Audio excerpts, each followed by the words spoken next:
I recognize the privilege and responsibility that I now have to introduce this celebration of life for our dear friend, mentor, boss, leader, son, father, grandfather, and husband. For over 40 years, the Moen family have allowed us to sit at their family table and, in a way, share Rex. I am confident that most of the time this was a pleasure and a privilege to have so many of us enjoy Rex in his company. But I'm also sure at times it was not easy, but none of us ever felt that. We, all of us FBOs, have always felt welcome and part of the biggest family table in the world. And most of us, in our own way, have asked this unique family to scooch up a bit and allow us to sit at their table. For that, I would imagine all of you, as I am, are immensely grateful.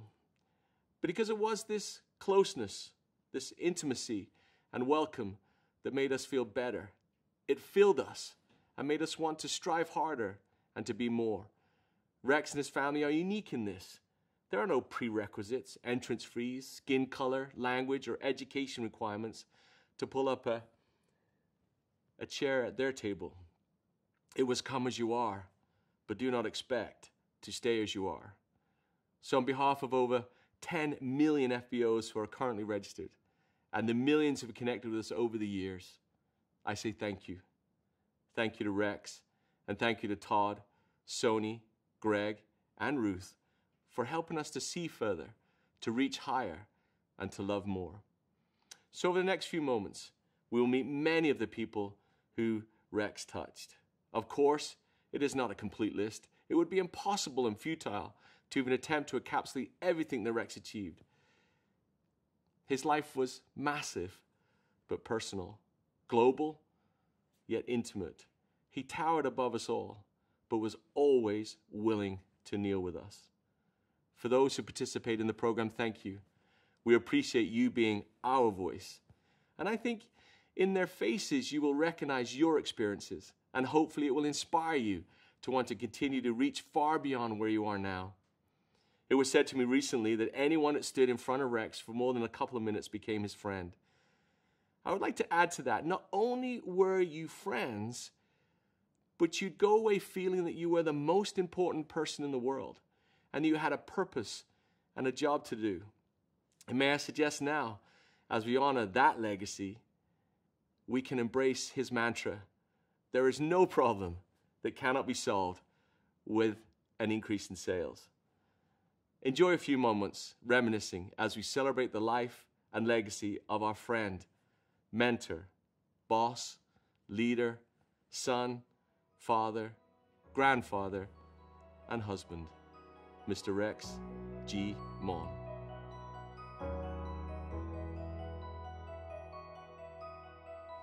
Thanks for being with us. Thanks for, we recognize this is such a private and personal and difficult time to say goodbye to a husband, to say goodbye to a father. It's not easy. And yet here you are willing to share such personal and private things with so many people. There will be hundreds of thousands of people watching this, you know. As we move through these questions, I just want you to make sure that you know how much we love you and what an important part of our lives each one of you are in your own way. Ruth, we didn't see you at the office every day, but there was absolutely no doubt that what an amazing part of our lives that you were. Same with Sony, we didn't see every day, but the contribution that you made, whether it be on stage or in a small conversation somewhere, it was unique and personal and powerful. And Greg, who we see day to day, is a lot more like Rex than probably he wants to admit. Mm-hmm. You know, in the way that he demands the best of you and hopes for the best, and he is very personal with the people. But Ruth, if you don't mind, we've all heard the folklore about the start of Forever. We've all heard the stories, and it was like this and like that, and the name change and all these different things that went on at the time. When you were sat at that, was that in Mesa? You guys living in Mesa then? No, we were in Central. In Central? Avenue. When it started? Yeah. When that first, I'm sure it didn't happen immediately. The stories were, you know, Rex was out getting an idea, getting things together. What was it like in the house at that time when he was starting to think about this idea Do you remember those days? You know, I was very calm about it. When he brought the little bottle of lotion to me, I said, he just said, try this. He didn't tell me, okay? He didn't tell me what he was doing, what he was up to. But I quickly learned, when Rex came up with an idea, you better be ready.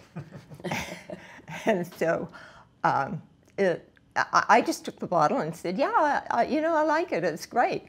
And then he told me, well, this is what we're going to be doing. And, you know, I was a little bit shocked, but I had a lot of confidence in him. And, you know, I was ready to go with it. Fantastic. Did you have any idea it would become what it did? No, no way in the world. No way did I think that little bottle of lotion would go all over the world. So it was an amazing journey. Yeah. Would you say that you were excited or humbled or both? How would you describe that, looking back over the 44 years? Is that what it is about? Or yeah, no. You know, we just kind of went step by step. Right. And I just enjoyed the journey, and was, after a while, never amazed, you know, at what was happening, because it just kind of happened without you really noticing, you know. I mean, it was just we were just having fun, enjoying it. Wow, that's such an amazing observation. Was there any part of that journey you look back at and you say, at that moment it changed, like you suddenly realized this is going to be something unique, or was it, like you said, just a slow sort of boiling of the frog type thing, you know? Yeah, I don't know, we just all felt like such a family that it was just a family thing. And so I don't know that I ever really realized how big it was. I just went with it. I love that. Now, you say it's like a family, and you guys have all seen the thousands and thousands of messages just littering the internet. We've had flowers and cards and posts and, you know, everything. And it's just been incredible, the outpouring of love. And one of the things that's common with a lot of the expressions is this: Rex was like a father to me. And I know personally that was probably easily the most amazing part of my professional life, was that relationship with Rex. Was he just made you feel so special. But we all said that he was like a father. For you two, he was your father. And that's a very, very real distinction, a very real difference. So Soni, what was it like growing up in the Moen household? Well, I think we were normal, like everyone else.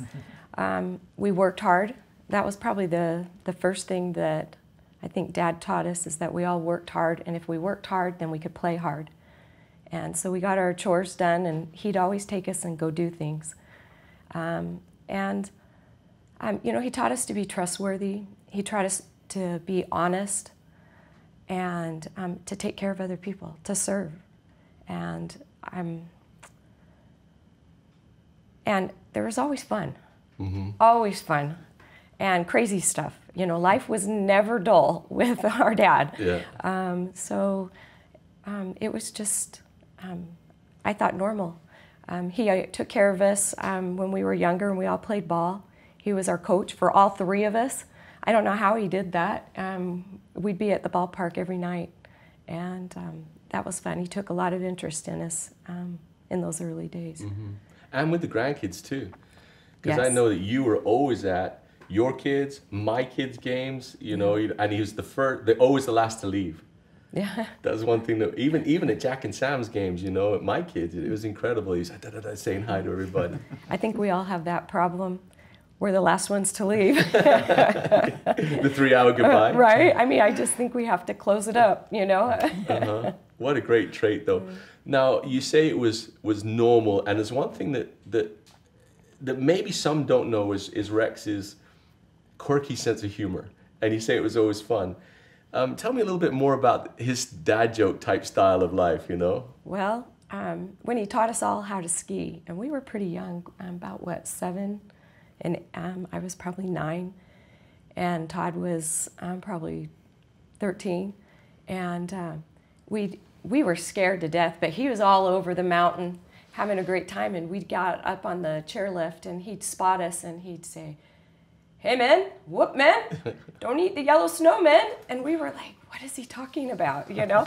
And, but those kinds of things just endeared us to him. Yeah. And he just always had little quirky sayings that he would do. He'd go, whoop, whoop, whoop, whoop, whoop, whoop, you know? And he did that a lot with us, and especially when he couldn't remember something or someone's name, or trying to get the grandkids' attention, and the great-grandkids now. He always had cute little noises, things that were just very, very endearing. Yeah. I can promise you that those cute noises transferred from the kitchen table to the boardroom. Because Greg and I have been in many places having, he goes, whoop, whoop, whoop, whoop. And we'd be streaking through an airport or something, right. And then we would hear it, you know, and it was like, that's him as a father, and Greg, you had him as a boss. And you mentioned the other day that Rex was the same at home and at work. So what was he like as a boss? Like a dad. Same thing. He really was genuine, and you know, didn't change when he came to the office. He was still, you know, Rex, and he was a tough boss, you know, in many ways, but very fair, and always followed through with what he has told you. You know, if he said, you do this and I'll do this for you, he always came through with that.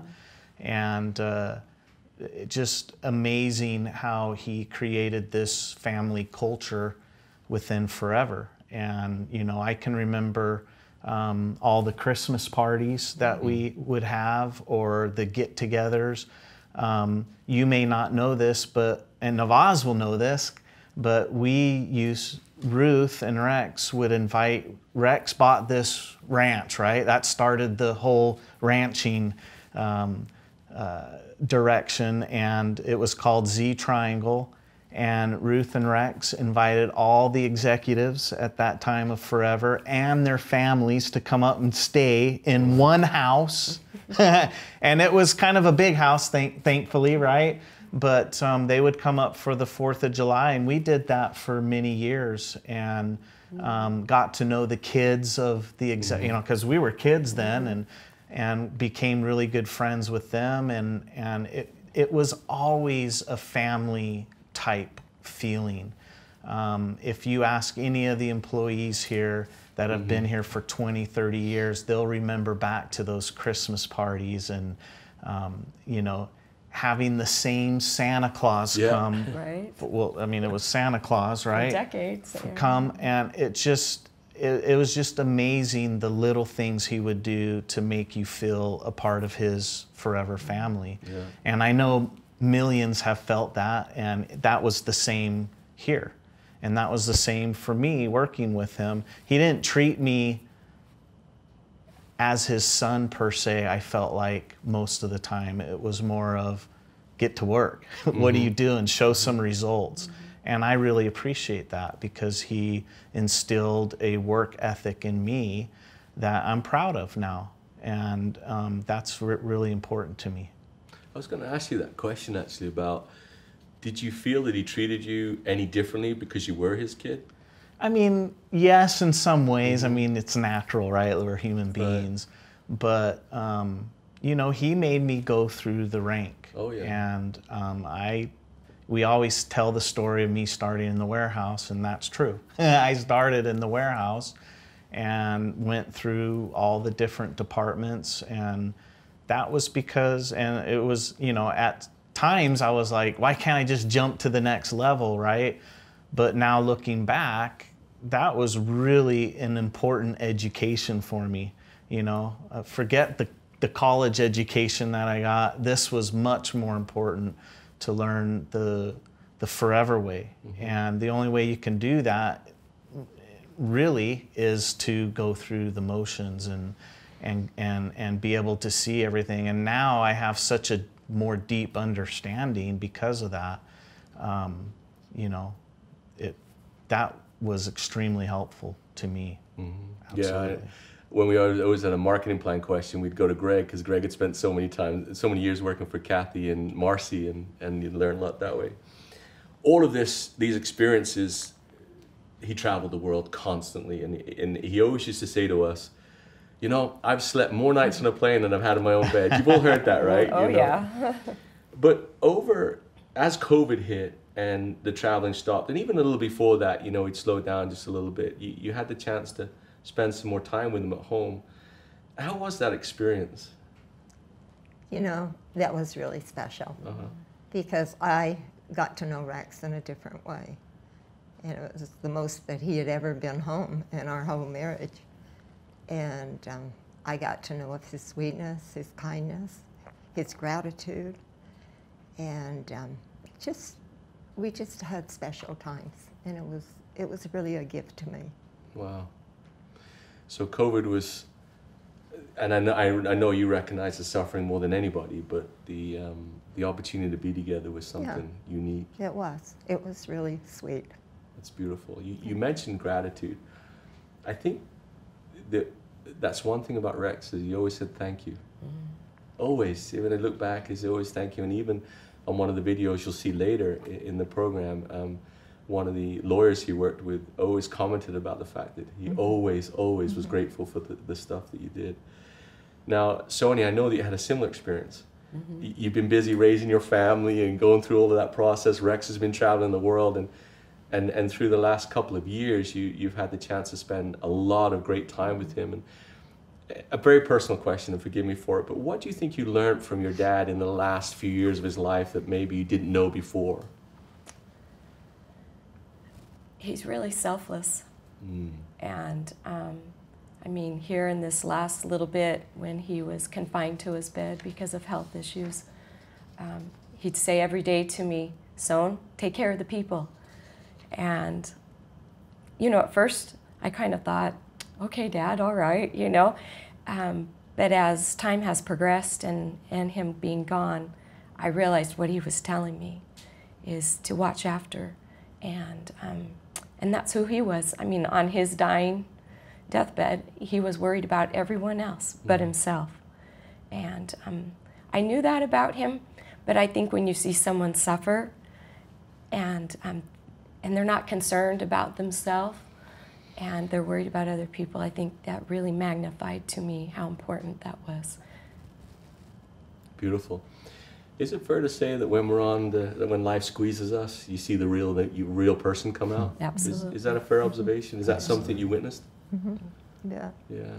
Because all of the words you used to describe are exactly what we know him to be, you know? Now, Greg, your relationship with your dad was a lot of time on stage.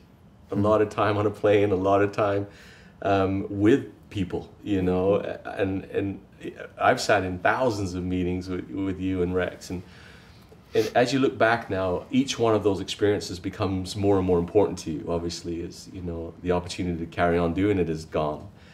What do you think that you will take away from those experiences? What did you learn from watching him perform as Rex on stage, but also perform as Rex at home? I guess the first thing I would say is that I will never be Rex. That's what I've learned. I learned that a long time ago. You know, I can remember being somewhere, Greece maybe, or somewhere, a long time ago when I was 30 maybe, and someone saying, "Why don't you get more social like Rex is," or something like that. And that really struck me at that time, that I realized I'm not Rex, I'm Greg, right? And although I've learned many important lessons from my dad, I learned that I'm not going to fill his shoes. I need to be who I am. And that was important for me, and Rex allowed me to be who I am. He didn't want me, he knew I wouldn't be Rex either, right? And so I think that was really important. I learned that he allowed me to be who I am and develop into who I am. And I think that's important for any father to learn, to let their kids be who they are. You always have these expectations, right? But in the end, you have to let them be who they are and let them be best at what they're at. And Rex was great at that. you know, I mean, gosh, there's so many memories and experiences that we've gone through. I would say another really important lesson I've learned is to never quit. Even though as hard as it gets and as painful as it may be, you don't quit. If you really love something, you have passion for it, you believe in it, doesn't matter how hard it gets, you keep going. And I learned that through many, many experiences with Rex. And just simple ones like you said, standing on stage. I mean, you remember the 8 or 9 hour days we would have standing on stage, and my feet killing me, and I just wanted to go sit in the tub and get some dinner and relax, right? And Rex would always be the one to say, no, we are staying. I'm gonna take pictures with anyone that was here that didn't get a picture yet. Yeah. And sometimes that would be an hour, 2 hours more, and he would. And it just amazing, an amazing example of caring for those out there, wanting to make them feel important, and never quitting. Mm-hmm. And I think each one of us can learn that. If we really want to go after something, we got to have Rex's spirit of never quitting. And it's going to get tough, it's going to get hard, it's going to be painful. You got to just grit your teeth. And I remember he'd grit his teeth and he'd go forward, right? Yeah. And that was an incredible example to me. Awesome. He was a force of nature. There was no doubt about it. Mm-hmm. Soni, as you look forward now, and you got grandkids all around you, mm-hmm. and you know, and your family starts to spread out. What is it you think that you would like them to remember about Bumper?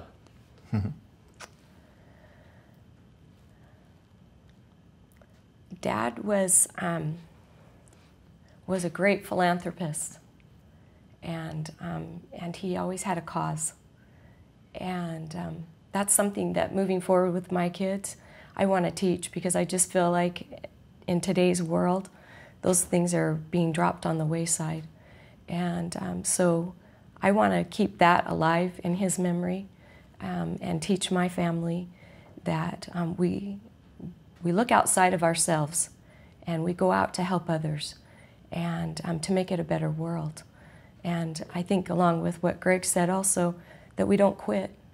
He always said, I can. Mm-hmm. And it was never about feeling defeated. He constantly, he wasn't afraid of anything. And I think that was to his advantage. We wouldn't be here where we are if he had those kinds of fears. And so I want my kids to know that too, that they can accomplish and be whoever they want mm-hmm. to be. That is so poignant, that he wasn't afraid of anything. Because that is so true, and mm-hmm. when you think mm-hmm. about it, you know, there was nothing that... Ruth, where did that courage come from? He was born with it. Really? It came out like that, with a pair of skis on and right? Yeah, he was. That's who I've known all these years. He, just like Greg and Soni said, is that he never was afraid to attempt anything. If he believed in it, then he went with it. And that was contagious too, right? Mm-hmm. Is in the family, and then into the Forever family further on. How much of that courage came from his faith, do you believe? Well, I'm sure. Mm-hmm. I'm sure a lot. A lot from the way he was raised, and you know, he learned to work with the family and to work hard and to be responsible, and I just think that was just who Rex was. Mm-hmm. Mm-hmm. We talked about compassion, we talked about courage, we talked about selflessness. Mm-hmm. Gratitude. Mm-hmm. You know, when you think about at the end of your life, what you'd want people to say about you, mm-hmm. there's mm-hmm. not much else you'd want, really. Mm-hmm. Love, thank you. Yeah.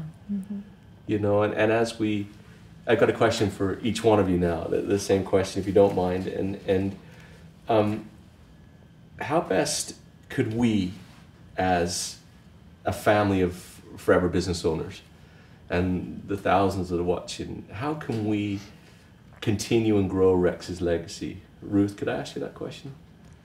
You know, I think we've said it many times, that the last words, the last few words that he spoke before he left us was, take care of the people. And I think that's what he would want us to do, is to be mindful of them and to carry that on. Beautiful. Sony? He always said to me these last 2 months, what's next, Son? What's next? So I think that he wants us to always keep going after our dreams and progress and not sit on the wayside and be remorseful or sad that we need to pick ourselves up. And he was always looking for what was next, even though he couldn't even get up. He was looking for what was next. Very true. Greg? I ditto what they say, and I would say, keep talking. Rex always talked. He talked. Anyone he could find, he talked, right?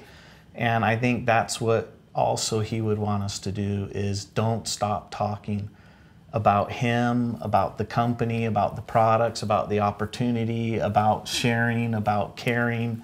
Talk. Open your mouth and talk and take action, because things happen right after that. Usually good things happen right after that. I think great advice. Excuse me. All of us that are watching this are humbled by that and grateful for you spending time with us. I think if he could speak to us now, he would say to all of us all over the world, go meet someone and make a difference in their life. Go meet someone and make a difference in their life. I can't think of a better way to end this intimate moment, this wonderful opportunity to spend time with wonderful Ruth and beautiful Sony and powerful Greg. We love you guys, and it's a great responsibility of mine to speak on behalf of all of them, but I know they'd say, we love you, we appreciate you, we want to do what's best for you. So let's go out and help the people, right? That's right. Thank you so much, guys. Thank you. Thank you.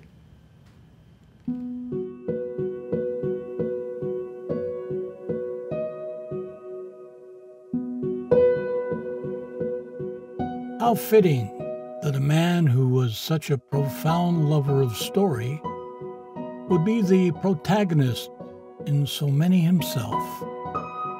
The epic of Rex Maughan, international entrepreneur, businessman, and humanitarian, began humbly in November of 1936 in the southeast highlands of Idaho. There, at 6,000 feet above sea level, rests a quiet valley where cold, rippling rivers and creeks provide excellent trout fishing, where vast fields of grain wave in the breeze, and where cattle graze lazily in the mountain pastures. If not for its natural beauty, one wouldn't find much remarkable about the town that sits at the base of this valley, the community of Soda Springs. But once told the story of its most extraordinary character, you'd be hard-pressed to ever forget it. That was Rex Maughan, son of an Idaho state policeman turned land farmer, William G. Maughan, and Laura P. Corneliuson, and brother to Jerry, Brent, and Sue. The fantastical stories Rex read in his childhood were his earliest calling to explore the world and seek out its many adventures. It would take another 84 years to recount the innumerable tales and legends associated with Rex, a man who left an imprint on the world wider than 1,000 Idaho valleys, and yet made every person whose path he ever crossed feel like the only person on the planet. Of course, in those early days, he was just an ordinary boy named Rex.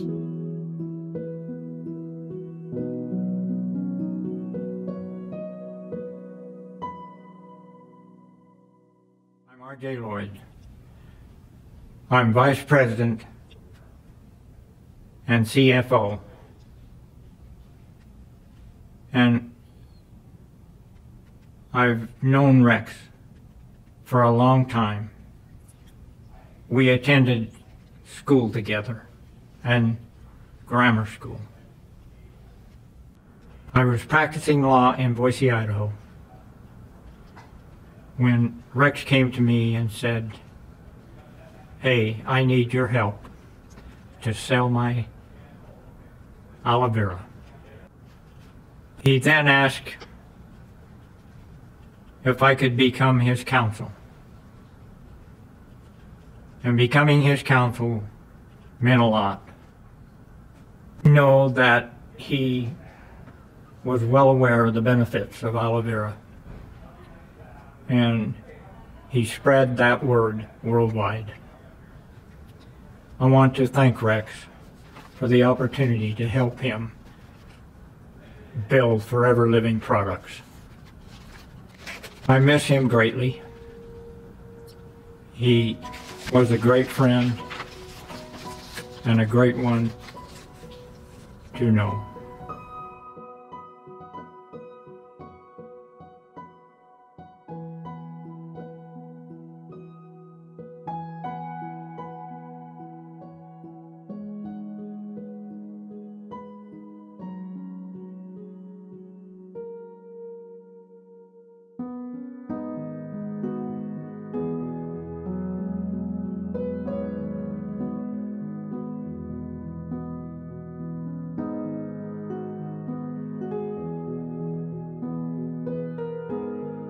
Rex was a truly authentic man of faith.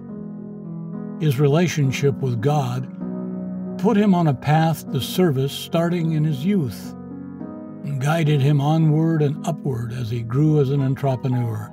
His values never wavered, always put others first, led with passion, be forever grateful, and the core philosophies he lived by were the same ones he built his business around.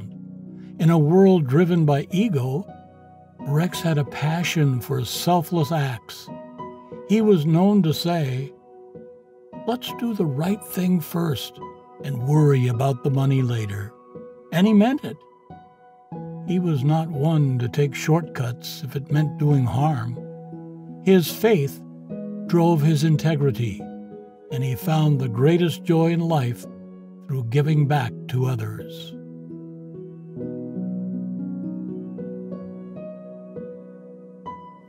Rex was a man of, if he understood it and got it and believed in it, then get out of the way because it's going to happen. And he would figure out how to make it happen. My personal relationship with Rex and Ruth go back many years. And back in the days when we were at Brigham Young University, we were trying to determine exactly what we ought to do about strengthening and building up BYU television, which required significant resources to do. And when I was discussing our need and what we were trying to do with Rex and Ruth, Rex adopted BYU TV. And the amount of help and resources that Rex and Ruth have given to the Brigham Young University television efforts are almost unlimited. And frankly, the church deeply appreciates their contributions, not only there, but in the many other ways that they have done wonderful things. Now, I've been with Rex a lot of different places. And he is a man who, wherever you are, the person in front of him is automatically a friend. He is gregarious and outgoing and inquisitive.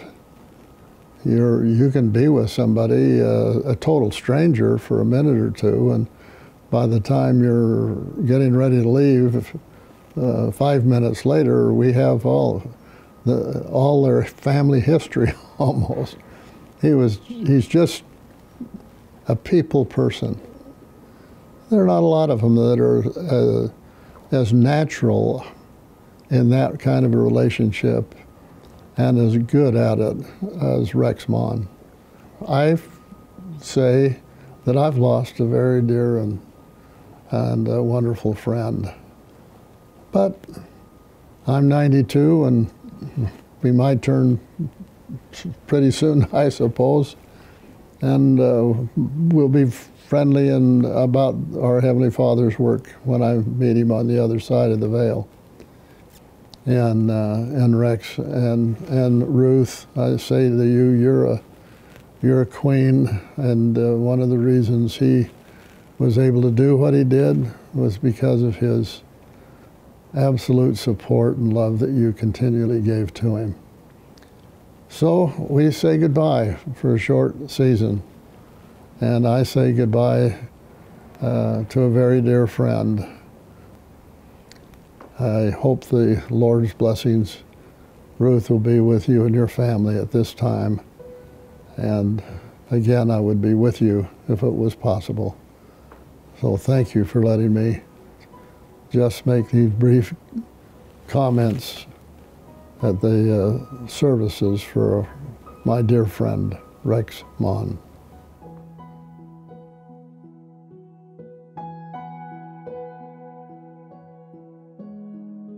Faith was a consistent thread in his life, and it was faith that led Rex to his first grand global adventure that changed everything. If you asked a 19-year-old Rex Maughan to point to Samoa on a map, he wouldn't have known what ocean to start looking in. But there he was, in 1956, fresh off 1 year in college at Utah State, boarding the SS Sierra in the port of Los Angeles for a 12-day, 5,000-mile journey to the remote island in the South Pacific. Up until this point, Rex hadn't been exposed to much of the world. He had made his own way down from Soda Springs through Utah and finally to Phoenix for a winter working at a bank. But that trajectory was far too unremarkable for our main character. So along with 5 other young men from BYU, he heeded the call of faith and volunteered as a missionary for a 30-month stint. Preparing for the mission was a crash course in all things Samoa, starting with the language, which Rex had all of 2 weeks to practice from scratch. Then there was the island culture, which was unlike anything Rex had ever experienced. But from the moment he came ashore, the land and its people had his heart. Rex performed humanitarian work in cities and villages all over the island for 2.5 years, serving with distinction in many leadership positions. His eyes were fully open to the world that existed beyond his own, and he understood then that his true mission in life, to help others, would never end. He fell in love with Samoa, and its people never left his mind. Not when he sailed back home at age 22, not when he started Forever Living, and certainly not when he decorated his office. The boy from Soda Springs had taken the trip of a lifetime, and he knew one thing for certain: he would be back. My name is Harold Green. I first became acquainted with Rex Maughan about 65 years ago. We were in the South Pacific and the Samoan Islands together. I had been there for about 6 months before Rex came, and the day that he came, I can still remember. Him and 4 or 5 other young men came with him.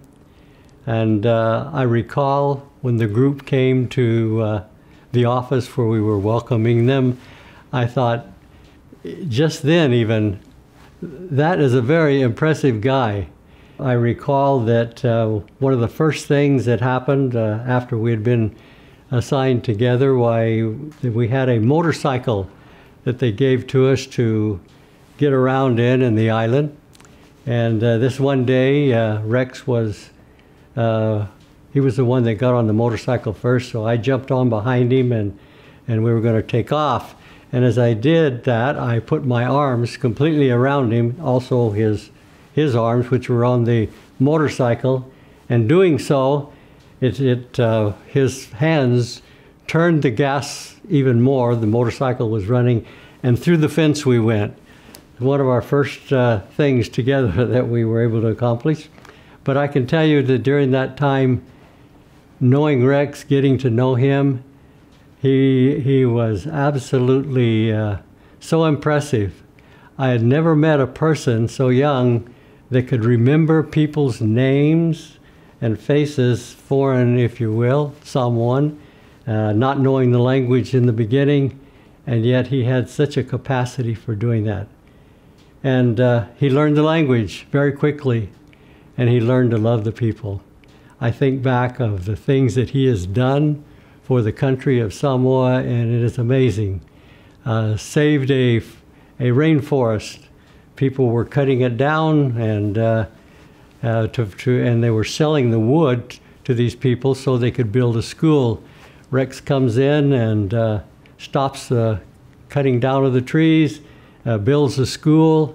While he was later in life, after we all came home from our missions, he founded the Robert Louis Stevenson Foundation. He has such a great way about him, and I suppose that that's probably why people has loved him so much. He's going to be missed. There never will be another Rex Mon.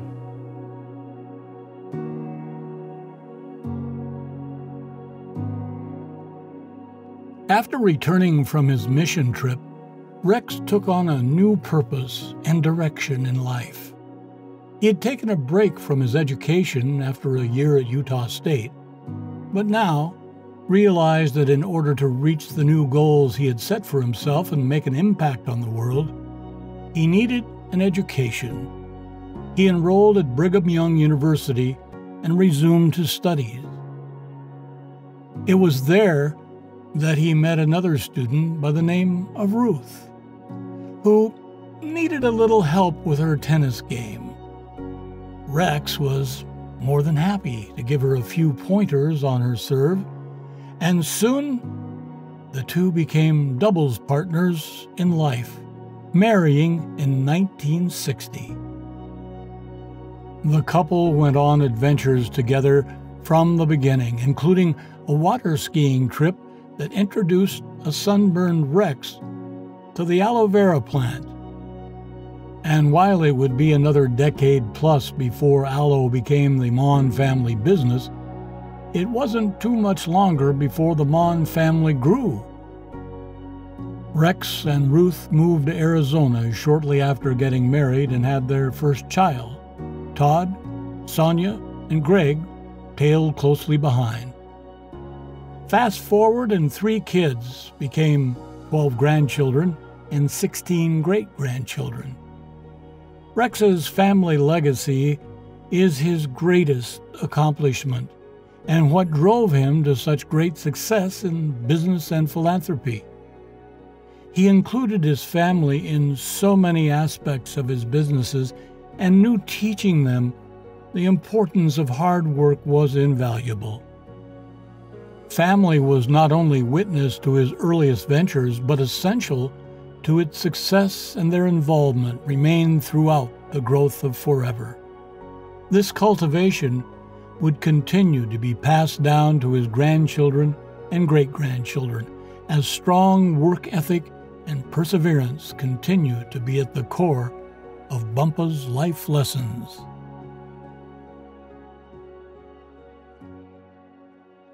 On behalf of Rex Mon's grandchildren, we would love to share some of our memories of our Bumpa.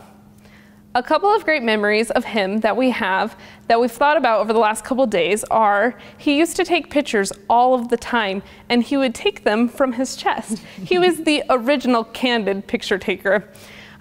He had thousands of these pictures, and we loved him for it. As you know, our Bumpa loves Samoa. He took us there when we were children, and we were able to see this beautiful land. We were so lucky to see our Bumpa actually eat McDonald's hamburgers in Samoa. It was amazing. We were very shocked and surprised, but he told us they were better in Samoa. He showed us how to interact with others and how to love those we come in contact with. We are so grateful for his memory, and his legacy will live in us forever.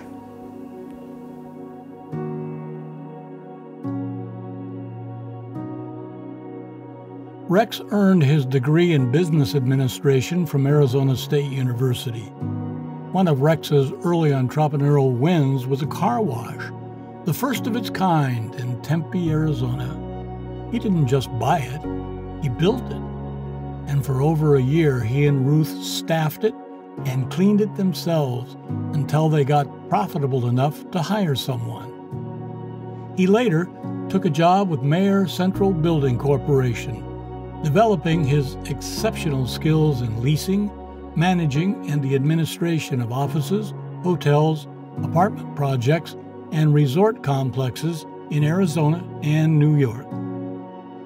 In his early career, Rex gained experience establishing and managing large conglomerates. He also found a passion for real estate and the relationship between man and the natural world.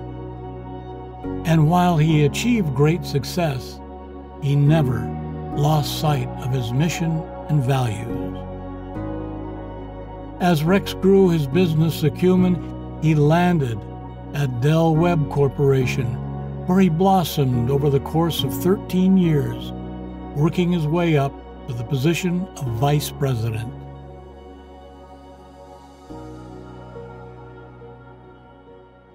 Yes, my name is Marv Todd. I met Rex in the summer of 1967 when I was interviewing for a job with the Del Webb Corporation. I was later hired to work for Rex in the commercial division of the Del Webb Corporation, leasing office space. I didn't know how to lease office space, but Rex took me under his wing to teach me.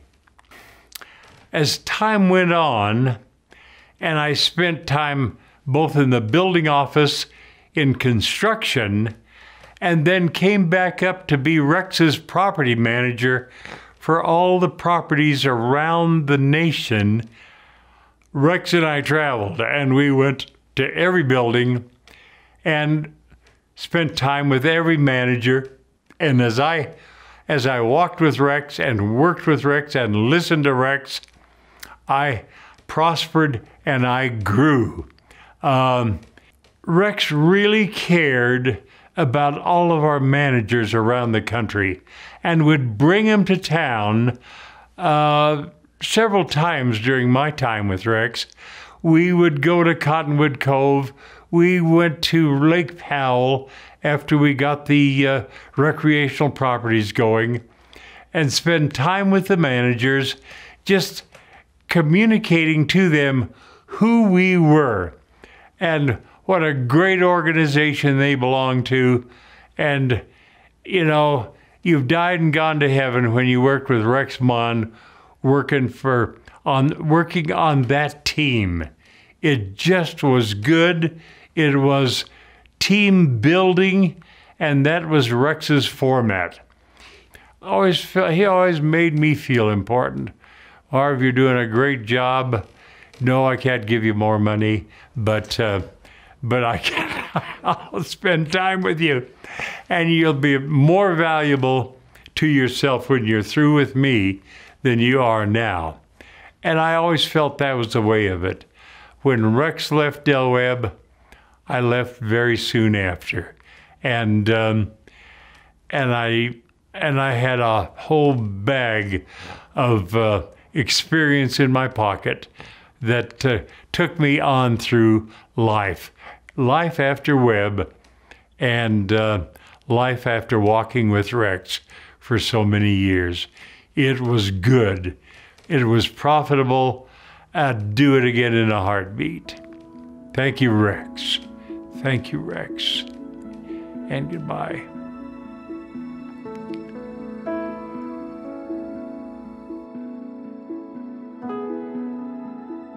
Rex's passion for health and wellness spilled over into his love for nature and the outdoors, and the two went hand in hand with the development of Forever Resorts, which began as a concessionaire for the National Park Service. Rex made his first acquisitions in 1981. Calville Bay Resort and Marina on Lake Mead and Cottonwood Cove Resort and Marina on Lake Mojave. Through the years, Rex was consistent in his message that we don't have to be the biggest, we just want to be the best. He stayed true to that philosophy while expanding lodging and concessions into some of his favorite places, which happen to be some of America's most well-known national parks, recreation areas, and national forests, including the Grand Canyon, Grand Tetons, Bryce Canyon, Isle Royale, among many others. It was a great joy for Rex to connect people with natural wonders, expanding horizons and opening minds, just as his were on that trip to Samoa in his early 20s.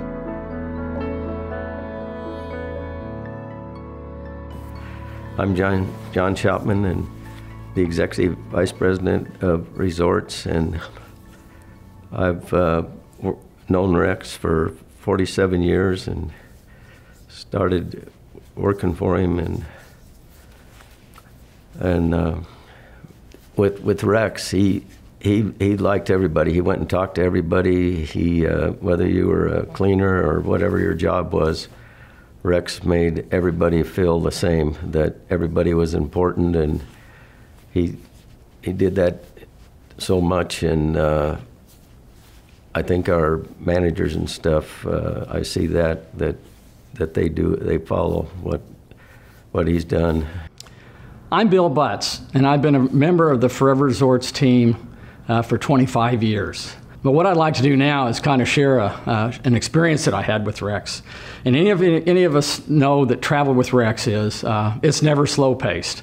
It's a dead run, and you're going all the time.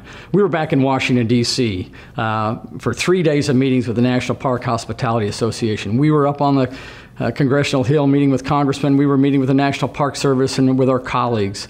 And we were dragging. It was 11 o'clock at night, and we hailed a cab to take us back to our hotel. And my two colleagues that were with me, we all kind of got in the back seat, and we were just exhausted, but not Rex. Rex hops in the front seat, and the first thing he starts doing is he starts engaging the cab driver. Now, this is a cab. This wasn't Uber or Lyft. Not exactly a clean cab either, but he didn't care. He wanted to know about this cab driver, and he starts asking about his family and where he was from. And the cab driver said, "I'm from Nairobi and Kenya." And Rex said, "Really?" He goes, "Have you ever heard of Forever Living Products?" And the cab driver is startled, and he's almost incredulous. And what was more incredulous to us in the back seat is what happened next, because the cab driver grabs his cell phone, and he's driving too while he's doing this, grabs his cell phone and dials a number, and he's calling his sister. And his sister isn't across town. She's across the world in Nairobi. And you see, his sister is a Forever Living Products FBO. And of course, it was just, she screamed. The cab driver goes, "You're not going to believe who's in my cab. Rex Mon." And she goes, "Rex Mon," and we could hear it through the phone.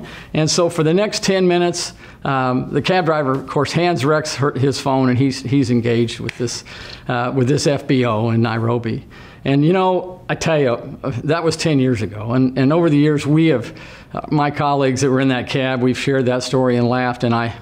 But as I've thought, I said, the real story wasn't the experience that we had with the FBO in that car. The experience was that we had been on the run for 3 days. We were exhausted. And how many of us would have gotten in a cab and wanted to reach out and connect with the cab driver? But that, to me, is the essence of Rex Maughan. He genuinely cared for anyone. He wanted to help everyone improve their health and their well-being, and he wanted them to be happy. And he wanted to do anything he could to make that happy. So as I close, I just want to say that that was the essence of Rex Maughan, and the world needs more people like Rex Maughan. If we had that, what a wonderful place it would be, because he touched the lives of countless individuals, including a cab driver from Nairobi in Washington, D.C. Rex, we love you.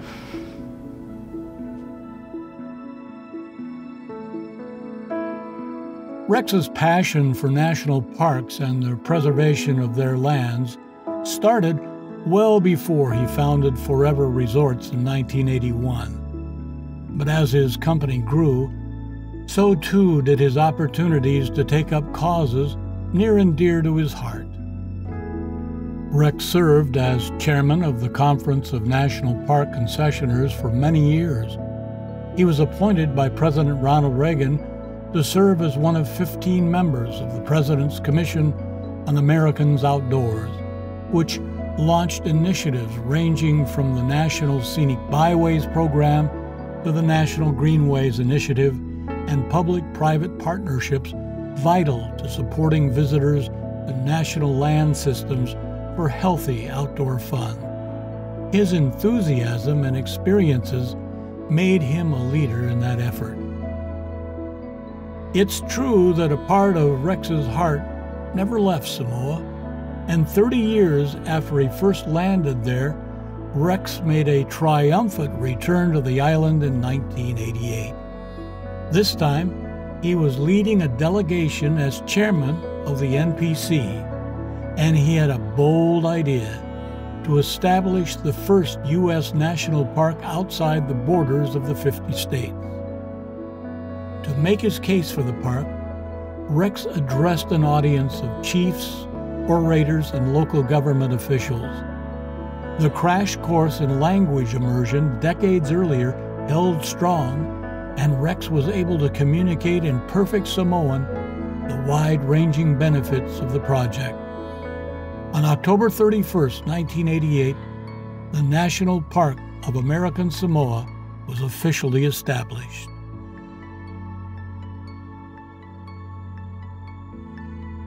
Hello, we're coming to you from the National Mall in Washington, D.C., one of the units of the National Park System. The National Park System attracts 300 million visits every year, and concessioners like Forever Resorts help many of those visits be exceptional. I'm Derek Crandall. I had the fun of meeting Rex Maughan 40 years ago. Oh, the memories. His eyes, his rings, his enthusiasm, his intellect, and his heart. What a wonderful, wonderful human being. In 1983, we had the fun of inviting George and Barbara Bush to camp out in Glacier National Parks. They spent 3 days out there, and Rex was a wonderful co-host. He built a relationship with George Bush that was based upon having a marvelous woman in their lives, Barbara and Ruth, and a deep pride in their families. We had fun, we hiked, we boated, we fished, and we had just a marvelous time. The next year, in 1984, President Ronald Reagan asked Rex Maughan to join me and 13 other people on the President's Commission on Americans Outdoors. We were led by then Tennessee Governor Lamar Alexander, and our colleagues on the commission included Mo Udall and Wyoming's Malcolm Wallop, the CEO of National Geographic Society, and other distinguished Americans. We traversed the country, listening and crafting a blueprint to try to keep Americans associated with their great outdoors. But we continued to work on the recommendations, and Rex came back to Washington repeatedly and met in the Oval Office and the Roosevelt Room and the U.S. Capitol Rex was such a magnificent force in all of our lives. Dear Lord, thank you so much for Rex Maughan. We loved him as a mentor and as a friend. He's left his imprint indelibly on America's great outdoors. Let's turn now to another recreation industry leader, Jerry. I'm Jerry Gabrey, CEO of Guest Services, a fellow concessionaire of Forever Resorts. Every once in a while, somebody comes into your life that makes a significant impact. And that was certainly the case with Rex Maughan and me. I first met Rex when he was chairman of NPHA. And to me, Rex was larger than life. He had such a command for the room. He had so much knowledge, and he had passion. Rex had a passion for the National Park Service. He loved the competitiveness of bidding on national parks because he felt that it brought out the best in his team. And that in turn meant that the visitors to the national parks were going to have the best possible experience. Rex was deeply loved and will be sorely missed. And with that, I'll turn it over to Howard. Hello, I'm Howard Feldman, the retired chairman and founder of Van Ness Feldman in Washington law firm. But I want to tell you a story today about Rex, which personifies the individual he was. He called me from Phoenix and said he was flying up to Washington and that he wanted to talk to me. And we had dinner that night. And our friend, that first client we had in the concessions business, had passed away. He had become a very close friend of Rex, and they worked together in the National Park Service Association. He said to me, Howard, I want you to help me. I promised my friend that if anything happened to him, I would take care of his employees. You've got to help make it happen. I said, Rex, in law school, on the first day, they taught us that you can't have conflicts of interest, and this is the greatest conflict of interest. I represent both companies and work with the Park Service. He said, Howard, I know about conflicts. I will waive any conflict we have to. You do the rest. Let's get it done. That was Rex, quintessential Rex. So we got it done, actually. Rex purchased the concessions of his friend. It guaranteed the employment of those individuals in those concessions.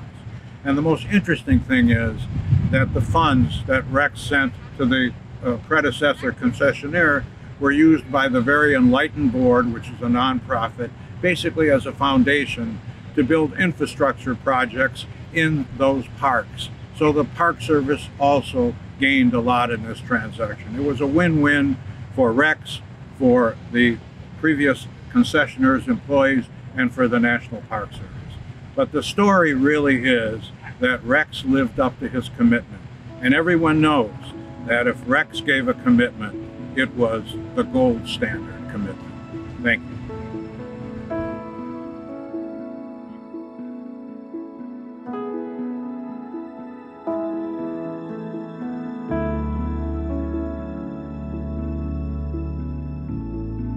The Forever Resorts footprint extends to more than 20 properties in South Africa.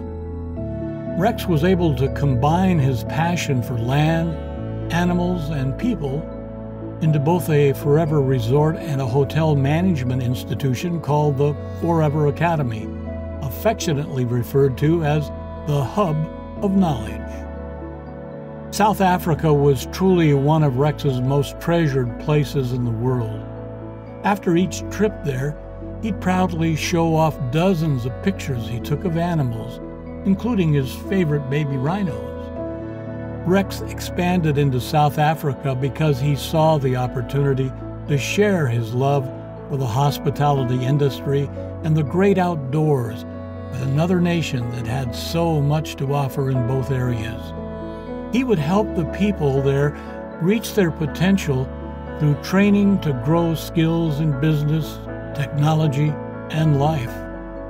His legacy on the continent lives on through the next generation of highly trained professionals shaping the future of hospitality.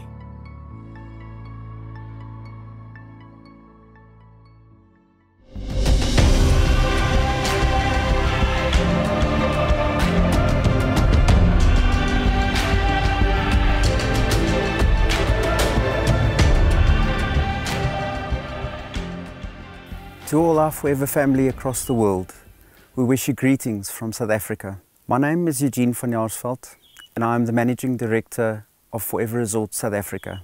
On behalf of the entire team, we wish to extend our heartfelt condolences to Ruth, Sony, Greg, Todd, and our entire Forever family in the US and around the globe. Our thoughts and prayers are with each of you during this time. Today, we join you in celebrating Rex's life and the many lives which he touched throughout his time in South Africa. I had the pleasure of meeting Rex for the first time about 18 years ago, when he had purchased all the Forever properties under the Forever Resorts South Africa brand. What immediately struck me was his warm personality, incredible knowledge, and his ability to light up the room with his smile. Since then, we have built up a wonderful friendship over the years, which I will always cherish. Rex was a humble man with a kind and gentle soul, who was greatly respected and loved by us all. Rex's love for South Africa and our people was in so many ways exceptional. I have fond memories of his visits to our various properties and how happy it always made him to see our team, how he would remember each person and greet them by name, and how he always made the time to speak with everybody. Rex was the very essence of compassion. His joy for life transmitted wherever he went, and we have learned so much from him in the past years. It was precisely because of his passion, good humour, and taking time to notice the little things that we loved him so. During the times we spent together in South Africa and the US, I always noticed how Rex was at peace when he was surrounded by nature and wildlife, which he loved dearly. He deeply cared for the conservation of biodiversity at our various properties and made a significant impact during the past 18 years in our country. Today, Forever Resorts, lodges, hotels and retreats remains one of the top tourism groups in South Africa, where local and international tourists from across the world have the opportunity to enjoy the scenic beauty and abundant wildlife in our nature reserves. Rex further made a significant impact through his investment in the Forever Resorts Academy, which assisted students from local disadvantaged communities to gain skills and obtain employment opportunities in tourism and hospitality sector. Given the passion of his life, the scope of his accomplishments, the adoration by many in our country, we will always remember Rex as an icon, smiling and serene. There is a word in South Africa, Ubuntu, a word that encapsulates Rex's greatest gift. His recognition that we are all bound together in ways that are invisible to the eye, that we achieve ourselves by sharing ourselves with others and caring for those around us. In his loving memory, we thank Rex for his immense contribution to South Africa. He will forever have a place in our hearts, and may his legacy live on forever. We love you dearly, Rex, and we will miss you. May your soul rest in peace.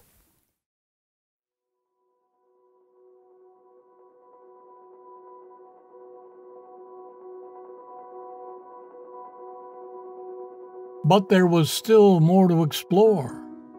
Even though Rex's career was taking off at Del Webb, he had a vision for his own journey. All he needed was an opportunity that would allow him to be in the driver's seat. Enter the world of aloe vera. The seed that would sprout into forever living products was planted one day in 1978 when Rex brought home a tiny bottle of lotion. "This," he said, "is our new business." Rex had expressed interest in the direct sales business model before, but had never found a product he thought would be a good fit. When he came across this bottle, he immediately flashed back over a decade ago to that water skiing trip and the plant that helped him recover from pain. Here was aloe vera popping up in his life again, right when he needed it most. So Rex did the brave thing. He left Del Webb for good in 1980 and focused on selling aloe products out of his garage in Tempe. From the very beginning, he believed he had a revolutionary plan to offer the best consumable products to the public that not only promoted lasting wellness, but it could change personal fortunes. Rex was involved in every area of the company.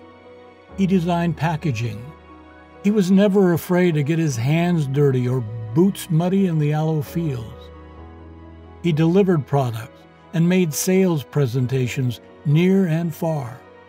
By 1981, Forever was doing $1 million in sales in 5 different countries, and people the world over were drawn to the man in charge and his principles of kindness, honor, and the willingness to chase ideas on the road less traveled. In 1983, a devastating deep freeze wiped out Rex's entire supply of aloe vera in Texas. Through this difficult season, Rex was determined to honor his commitments to the people who relied on Forever by making sure he never lost any aloe again. He purchased as much land as he could in the weather-safe Dominican Republic and quickly got the business back on track. The growth of new aloe was a perfect symbol for Rex's resiliency. With the plant safe, the business flourished. Rex moved the company to its Scottsdale headquarters, and soon, Forever Living Products became the largest aloe vera grower, producer, and seller in the world. From the garage to global impact, that was the power of Rex.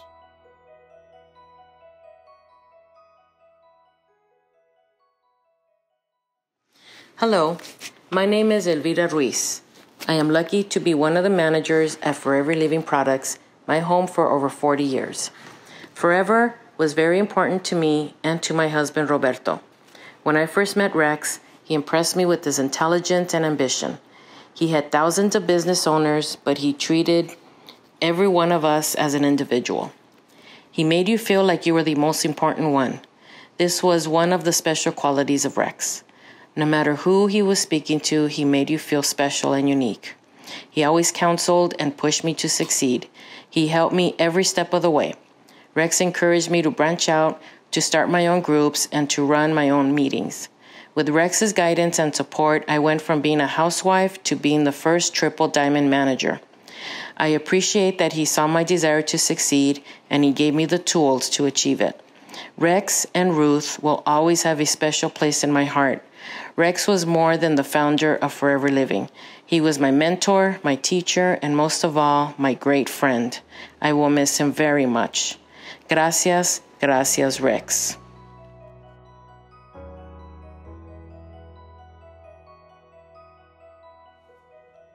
Well, I hope you're all enjoying the show so far. So many memories, so many opportunities to reminisce, so many reminders. But here I am sitting with Navaz Goswala, and a lady that needs no interruption.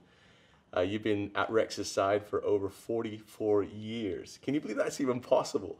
Yep, that's right. Can you imagine? As I've jokingly said, I was 5 when I started working for him, but that's probably not true. But it's a stretch anyway. But I think it's fair to say that you, of all people, were the closest to Rex. He called you, I know he called you constantly. He confided in you, he talked to you, he respected your opinion, he asked for your opinion, he trusted you with every aspect of his professional life. And what was that like to be so close to Rex from the very beginning to the point now? it was really interesting because I've worked since I was 16. And so I've worked for many different companies, both in Pakistan and then also in Canada, where I lived before I moved here. And the interview with Rex was just different. I mean, he's just so powerful when you enter the room, you know, I mean, he's like, just takes over and he grabs your attention right there. And obviously I was evaluating which company I wanted to work with as much as he was evaluating whether I would fit the bill. And the interesting thing was that I got 2 jobs on the very same day, the same afternoon were offered to me. And of course, then the dilemma of which one should I be taking. And my husband Darius said to me, just go where your heart tells you. And definitely my heart told me that Rex is the person I want to work with. I just felt that connection right from the very beginning. And frankly, he had more confidence in me than I had in myself. My first job in America, you know, you're trying to say, am I going to do things right? I spoke a little bit, like even my words like check, I wrote C-H-E-Q-U-E instead of check. And Rex said, don't change that, just keep it that way, you know. So he was just so supportive of everything. And of course you can do it. Yes, you can get it done. And then even when you did something, you know, he was always like very, very grateful, very thankful. So Rex surrounded himself with, you know, people he trusted. And then he gave them the leeway to go out and do things, you know. And also the other thing is he's always looking for other people's opinions. It's not like I own the company, I'm the boss. It was always a team. It was kind of a humbling experience to work for him. He didn't have any, you know, he didn't hold himself out as I'm the boss. He was Rex to everybody who met him, whether you're 5 years old or 100 years old. I mean, he was Rex, everybody on the staff. And he just was so endearing because he truly cared. And I think that's what made him so very special and made my work experience so fabulous with him because, and we connected. We absolutely connected, you know. And yes, he was calling me from all around the world. I remember. And that's right. And then the kids have said, when we're on vacation, he stops every payphone, you know, to pick up the phone. I'm like, oh, that's partially my fault, right? Because he's always connected. But I think the experience has been fabulous. I mean, because of him, forever's in my DNA. Oh, yeah. Become, you know, who I am forever, and that's kind of what it is. But what an amazing individual to work for and learn from. And his entrepreneurial spirit and allowing me to participate in all the things he was doing and get people friendly in the world, work with people around the world, work with companies and attorneys around the world. It was quite an amazing experience, and I've grown so much from it. Well, what a beautiful tribute, yes, you know, to a great man. But I'm going to cut it up a little bit, if that's all right. You mentioned, because I know you made it almost sound like the decision was the little easier than it was, because I know you've explained to me before that you had the choice between, was it Prudential? Prudential Insurance, and I know that that was a big draw because, you know, they had a great name in Pakistan and around the world, and, you know, and you had that opportunity to step into what was normal, not what was normal, but what was traditional. Right. And then here you've got this guy who's charismatic and all of the things you described about him. Tell us a little bit more about that conversation that went on with Darius, because I know that he was follow your heart, and I get that in retrospect, it sounds easy, but it's not though, right? To make that kind of decision.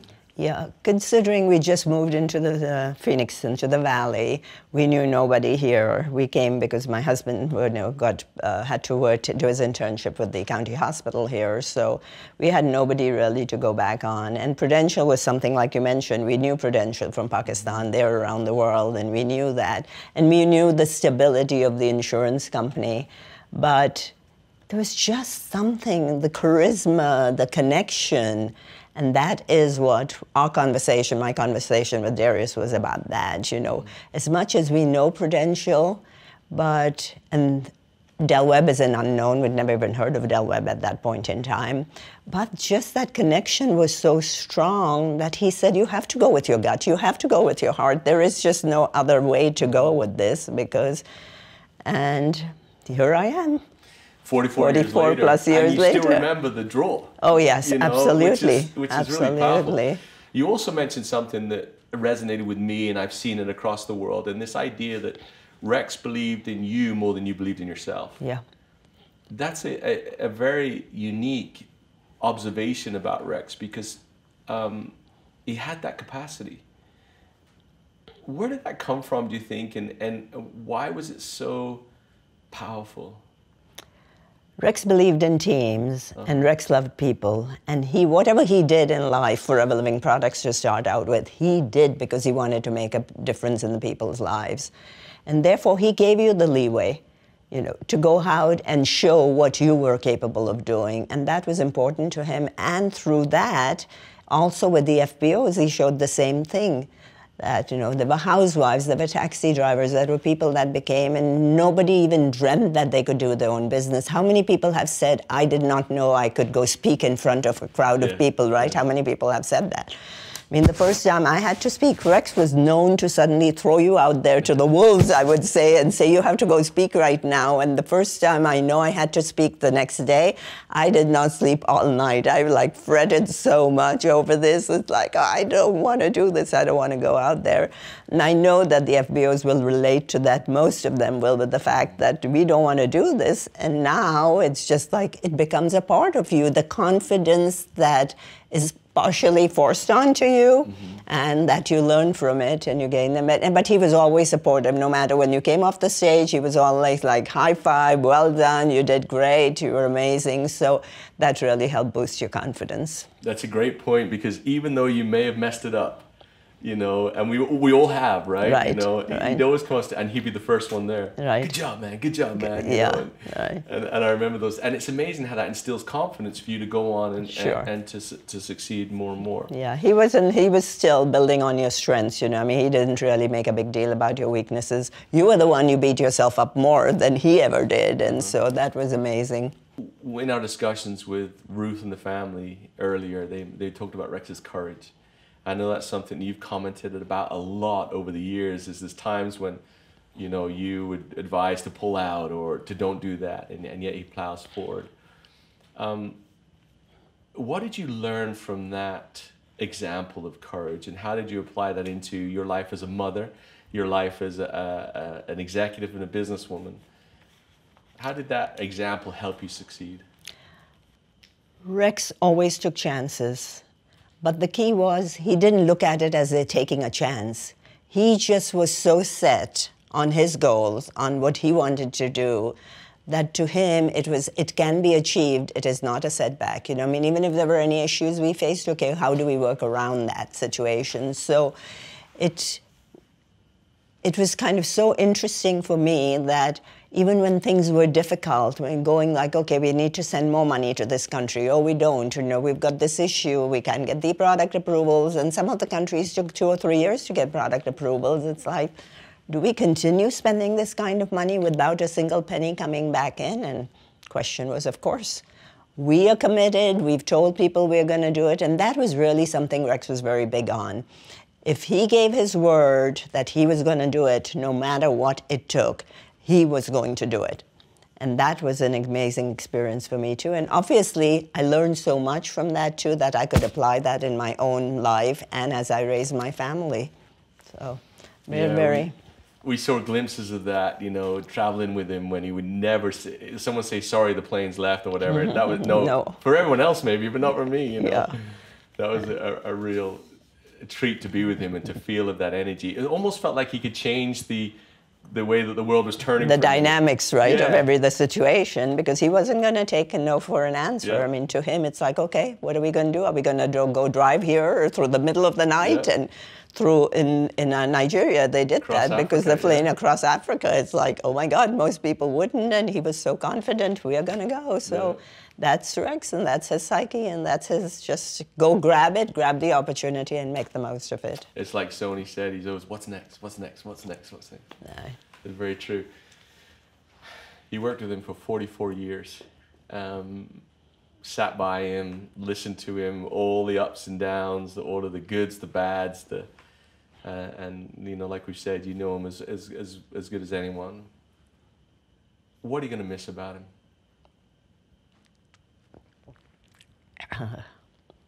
Everything. I can't pick one thing that he was such a presence, right? I mean, I spent more waking hours with him than I did with my family, when you think about that, right? So it's hard, like everything, like he's not going to be at the end of the phone, you know, he's not going to be calling me. Even through COVID, you know, I saw him at least once a week, twice a week sometimes. He'd pick up the phone, so what's going on? He cared about the people. He'd ask, is everybody okay? Is everybody healthy in the office? What's going on? He was always like, tell me more. What can I do to help? I wish I could do more to help. So every aspect of it, the way he cared about the people, the way he loved people, the way he got along with people, you know. And in one thing that really stands out in who Rex was is his ability to forgive. It was huge. I mean, so many people have hurt him and the company over the years, but not a bad word has been said about any of them, even through lawsuits or whatever else. He did not dwell on that. And that has been a huge lesson for me to say, you know, you have to forgive and you have to forget and put it behind you, because you're doing more harm to yourself by carrying that burden and that baggage than just dropping it and letting it go. So that was a big lesson for me. Wow. You know, over this hour and a half or so of this presentation, we hear all these adjectives to describe Rex, and I suppose at the end of it we would have built some picture, you know, of who Rex really was. And one of them that is poignant and powerful is his capacity to forgive. Yes, absolutely. Because I'd witnessed that so many times, and you'd be, you know, and you're right, people that stole from him, or, you know, and he'd always be, let's just move on, you know, and that's a beautiful thing. I asked the Moans earlier about legacy and what the FBOs can do to continue Rex's legacy. And if I asked you that question, in your opinion, knowing Rex so well, what do you think that we need to do in order to continue that legacy and to make it grow? Help people, right? That's all that Rex wanted us to do, is help people, make a difference in the lives of the people. And how do you do that? By making sure they know about the opportunity, about our great products. I was telling Greg the other day, he's sitting up in a chair now where he can see the entire world and not in his office. So we all had better carry forward that legacy, because we are being watched. And so we need to make sure that we do what he's taught us for all these 44 years now and carry it forward. And it's amazing, because when you see the messages from the FBOs, thousands of those, they're all saying the same thing. We've got to make Rex proud, and we've got to carry this legacy forward. And I think we're all committed to doing that. Love it. Love it. I love it. Well, folks, we've had a few minutes with Nawaz, one of Rex's closest friends and confidants, and thank you so much for being so personal and so open at such an obviously difficult time. I suppose as we consider what our lives look like and what the future looks like for us, and imagine us 44 years from now or 80 years from now when someone's talking about us, the question should be, what would they say? And if they would say something even half as nice as this, we'd probably had a successful life. So ponder that as we move on to our next guest.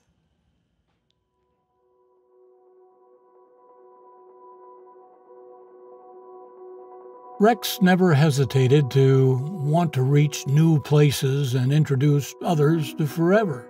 After all, he believed health and wellness had no borders. As the love for the product spread, expansion was only natural, though it came a lot faster than anyone, including Rex, imagined.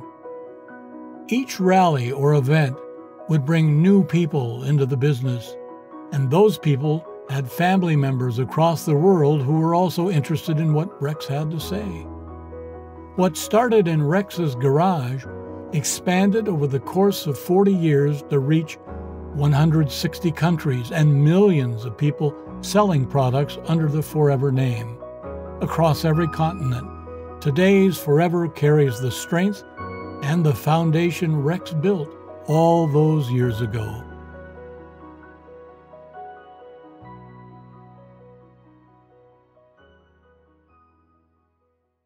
What do you say about a man who has everything? Not has everything, is everything. Everything that is wonderful, everything that's loving, everything that's noble. He's Rex Moan. And my name is Amarjeet, retired country manager for FLP India. I had the privilege of knowing Rex for many, many years. I had the honor of spending time with him, personal time with him.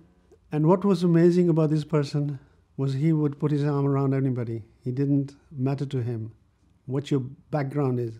You're a human being, So you are full of love. But we had an opportunity in Jodhpur. Jodhpur is a Maharaja country. And in Jodhpur, we had a rally over there. And the Maharaja was staying in the palace itself. And he does not give interviews. But Nikita managed to arrange an interview with him. And we were told, you have 15 minutes with him. We met the Maharaja. And after over an hour, we were still talking and drinking tea and exchanging views about the world.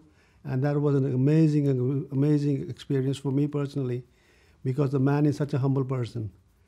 While we were in Jodhpur, he noticed a street vendor playing his musical instrument, and he was so fascinated by it. Long and short, he started taking instructions from the street vendor, and it was so fascinating to watch him. He was having fun, he was joyful, and he was enjoying it. And what is more important, he was making the street vendor feel like a Maharaja.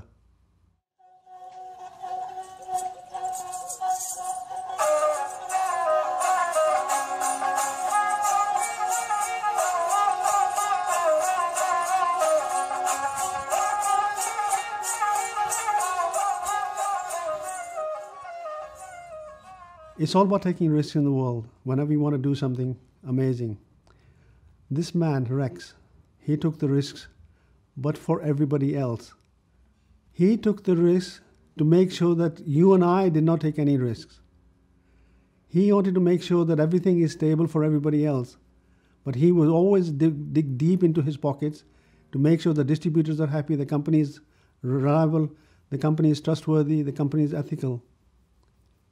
That was his philosophy. At a personal level, I feel very humbled and honored to have been part of this tribute to Rex Mohan. Because of you, we were able to enrich lives of many millions of people in India, where people in India would only earn a few $1,000s a month and now becoming millionaires. That is the power of forever. That is the power of love. That is the power of you, Rex Mohan, the legend. Thank you so much.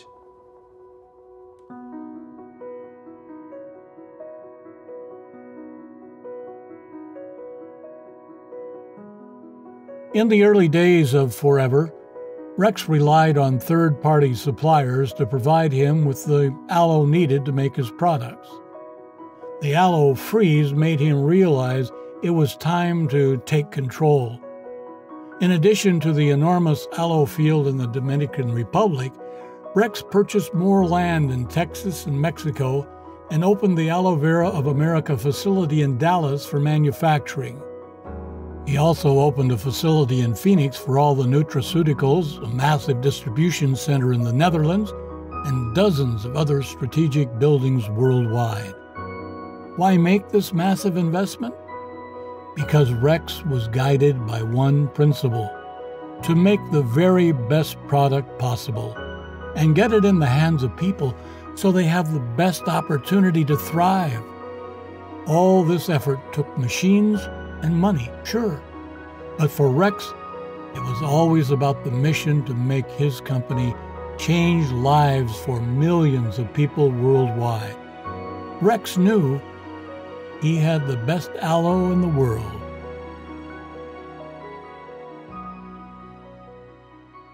Hi, my name is Elma Gwynn, and I'm the Director of Regulatory Affairs for Aloe Vera of America, the manufacturing facility for Forever Living products. I had the gracious pleasure of meeting Mr. Mohan in 1982 when I began my tenure with the company nearly 40 years ago.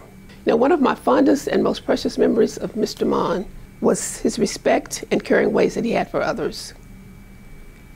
Rex, regardless of if he was meeting you for the first time or if he'd known you forever, he always had kind words to say. And he always let you know that he was interested in you and your role in the company. On his many visits to Ava, he would greet every employee, starting with the receptionist and not stopping until he had reached the manufacturing area. He never forgot a name or a face. He left long-lasting memories on me and everyone that he knew. You know, Rex was a great and powerful leader. To me, his teaching was far greater than what you could find in any leadership academy. From him, I learned, being in a leadership role myself, that being a great leader you're only as great as the people that work for you. I work hard to help my people become the best that they could be, the same as Rex did for me. When it comes to manufacturing, Rex ensured that the company produced, introduced, and sold the best quality products. Quality was number one with him. He and Ruth would test every product before it went to market. And when they gave it the green light, they knew that the FBOs and customers would enjoy and love it as well. He believed in state-of-the-art manufacturing and testing equipment, as well as innovative packaging and designs. Forever Manufacturing, being among the best, is a legacy that Rex will leave behind. Rex had a sparkle about him that gave people around him a glimmer of hope, that there was light at the end of the tunnel. He knew that the road would not always be easy, but if you worked hard, dedicated your time and energy, the reward would be meaningful and valuable. Rex, thank you for your leadership and for enabling me to be all that I could be. I honor you, and I will miss you with a forever and undying love.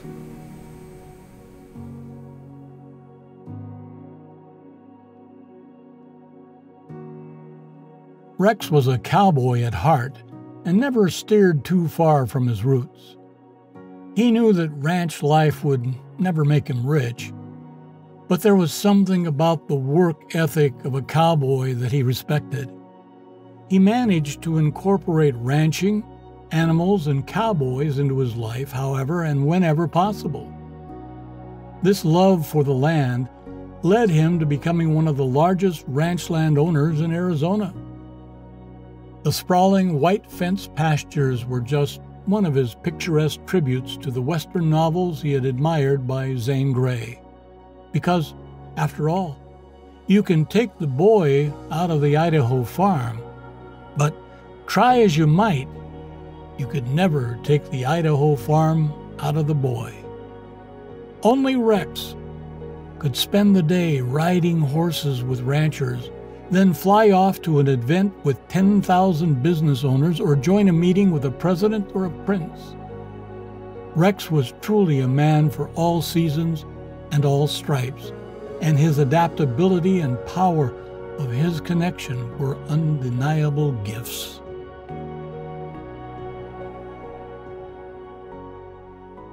My name's Don Glasgow. I'm the general manager for Mon Ranches. I came to work for Rex and Ruth 30 years ago. After spending a little time here, I realized that Rex was a man I wanted to work for the rest of my life. He was a really busy man, and most of my time spent talking to him was on the phone, and always his first question was, how much rain did you get? It might not have rained for 3 months, but it was, how much rain did you get? The next question. He loved wildlife, so the next question was, how many deer have you seen? How's the quail population? What about the elk? Has Matt seen any big bulls up at Fort Rock? And it would always end with a lot of snakes. Don't tell Ruth about the snakes. Sorry, Ruth. We have a tradition in the cowboy world. A riderless horse represents one of our fallen heroes. And Rex was a hero to many, and we will lead him off into the sunset. You can look for that a little bit later. Rex really loved the ranches. He always told me, Don, we don't have to be the biggest, but let's be the best. So Rex, rest easy, because as long as we're here, Mon Ranches will still be the best.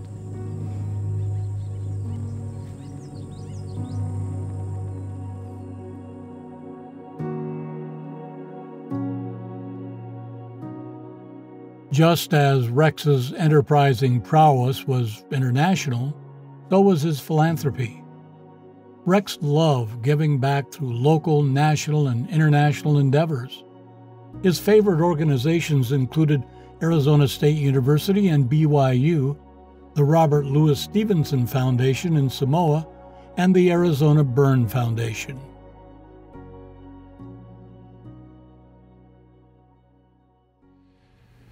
Good afternoon. My name is Kevin Foster. I'm Medical Director of the Arizona Burn Center Valleywise Health, and I'm also a board member of the Arizona Burn Foundation. I've been a member of the Arizona Burn Foundation for many, many years, and this was an organization that Rex contributed to significantly over a 15-year period of time. And the Arizona Burn Foundation's mission and function is really to support burn survivors and their families in whatever way they require.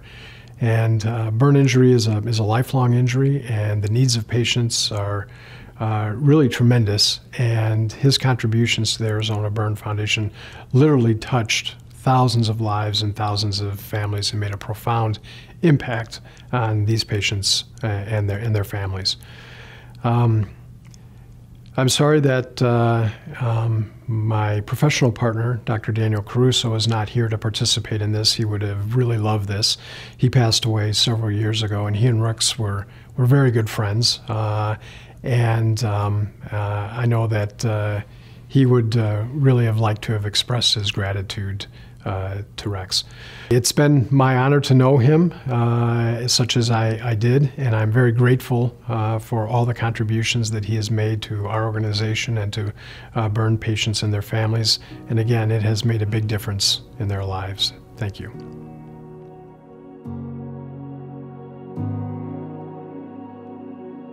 Rex's mission in Samoa never really ended.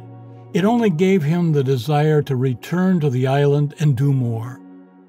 He would restore the memory and legacy of one of his favorite authors, Robert Louis Stevenson, and give the tiny South Pacific nation and its people a piece of their history back, while providing them with the ability to share it with the world. In 1992, Rex answered the call to restore the former home of Stevenson, known as Tusitala, the people of Samoa, and turn it into a museum and island destination. He was involved in the restoration of Tusitala's beautiful home and gardens for almost 3 decades, and was honored to have been able to report stewardship over such a national treasure. Rex returned to Samoa dozens of times over the course of his life and did not limit his work to the museum. He funded a school and built a library which bears his name. He financed the Clean Water Project and restored a historic cemetery, and worked as part of a team that helped save 30,000 acres of low-lying rainforest on the Samoan island of Savaii. On the day the Rainforest Reserve opened, and in recognition of his many contributions to the people of Samoa, the title of High Chief Tilafanga was bestowed upon Rex by the people of Samoa. By all accounts, Rex is the first and only foreigner to be given this prestigious designation. Tilafanga, Rex Mon, had yet again been embraced by the people of what was once a foreign land.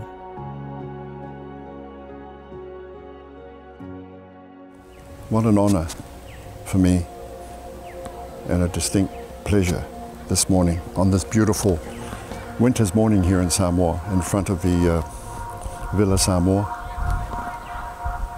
the museum that we are also proud of, to speak on behalf of the chairman of the Board of Trustees and members of the board, as well as Margaret and the staff here at Wailima, to greet you on this very special day. And we'd like to also express our sympathies for the passing of a very, very special person in Tilafanga Rex Mon, a dear friend to many of us, and a person that has been described as one of the champions of goodness. And for his passing, and would like to this morning pay tribute to him and his memory. And we're here, the Leififi College, we're here to sing Farewell, Goodbye My Feeling, and And it's interesting that their motto was learn to serve. And that is exactly what you did. And we are honored to have been part of your legacy. Immanuel Malanga, and God bless. Fafitai, soifua, Mayamanwea.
Wherever Rex went in the world, he made it a priority to embrace the full story of the place and its people, the real people. Rex loved traveling away from tourist hotspots and into communities where he ate what the locals ate, visited residents in their homes, and immersed himself in local culture and customs. He believed this was the best way to get to know the names and faces that told the story.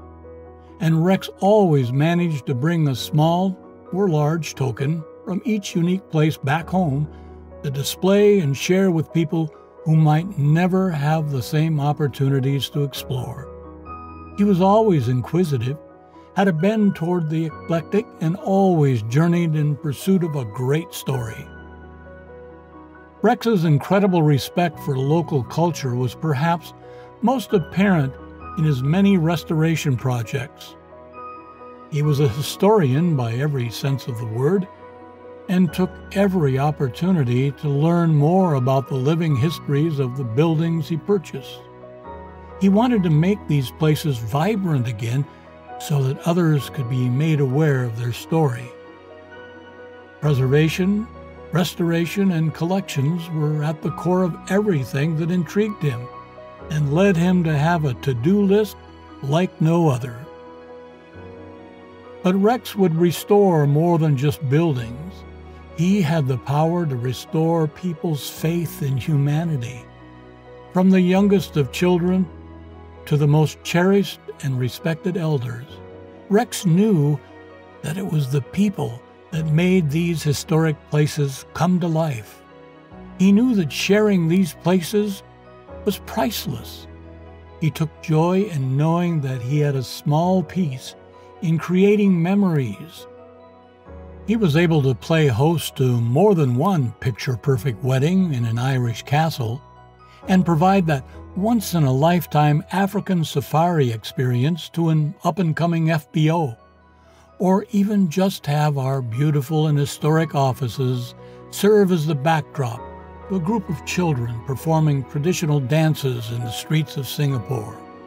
Yes, he knew it was always about the people. Though we've reached the final page of this voluminous story about the incredible boy from Soda Springs, this is not the way Rex would have wanted this tale to end.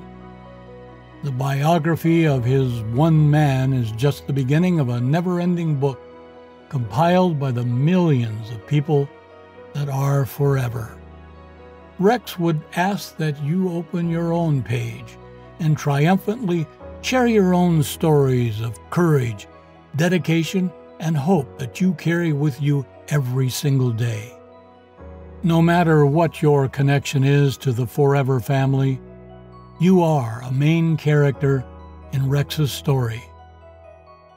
And that is what makes it legendary.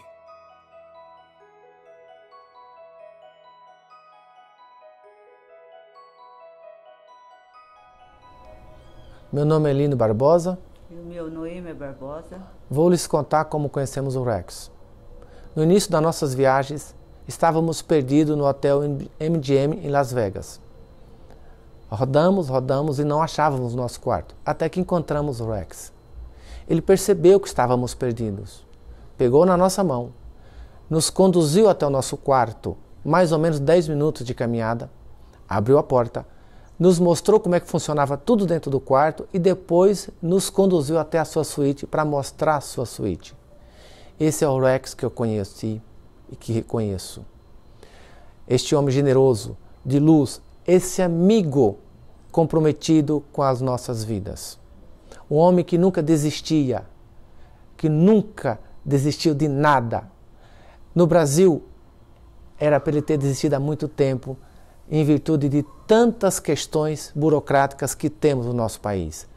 Qualquer outro empresário desistiria, mas Rex nunca desistiu. Essa lição que ele deixou para nós. Vamos continuar o seu legado. Não vamos desistir. Vamos definir um propósito nosso, assim como ele tinha o dele definido. E vamos continuar fazendo o que ele sempre sonhou em fazer. Transformar a vida de pessoas. Somos felizes e o nosso viver mais fácil, devido à sua generosidade ser infinita. Gratidão e amor eterno, Rex.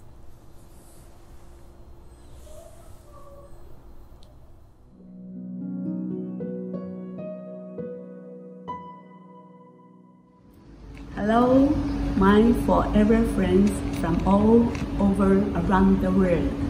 This is Keiko Kobuna from Japan. It is a great honor for me to represent Japanese FBOs to say thank you to Rex and the Rex family. First of all, I and all our Japanese FBOs are deeply appreciate the Rex brought us better health and prosperity and changed our lives to very happy ones. Especially for me, I was born with a very bad blood disease. Doctors told me that I cannot live for 40 years. But I was so lucky to know Forever in 1987. After I took Forever wonderful products, except for the dental maintenance, I never need to see the doctor for the past 34 years. Now I'm in my 70s, but I feel like I'm still in my 20s. Rex was the greatest leader and the most shining hero to me. I always wondered how a human being could be so awesome like him. He was full of energy, very powerful, but still very humble and very generous. He cared about everybody around him. He was so rich and so successful, so in general, people may think he was untouchable, but on the contrary, the real Rex is so friendly to everybody around him. The first word he only asks when we met people was, "Are you happy?" Are we happy or not? Or are we having fun or not? It's only what Rex concerned. Rex was also very proud of Forever Business. I've seen him many times as he tried to sponsor new friends to join Forever.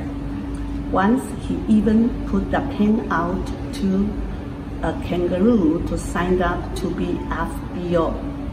The day when I learned that Rex left us to travel so far away, I couldn't stop my tears all day. But we also know that although the real Rex is not near us, but his spirits will always stay in our hearts.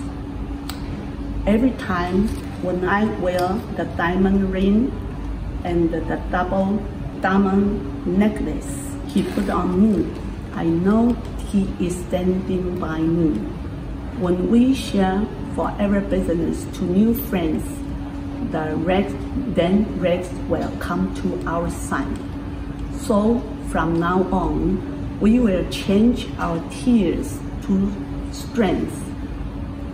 We will follow your dreams and your vision and your legacy. We will share our new friends that the power of the Forever is the power of love. Million thanks to Rex and the Rex family. We love you and we thank you, thank you, thank you, thank you, Rex. We love you. Rest in peace, Rex. Thank you.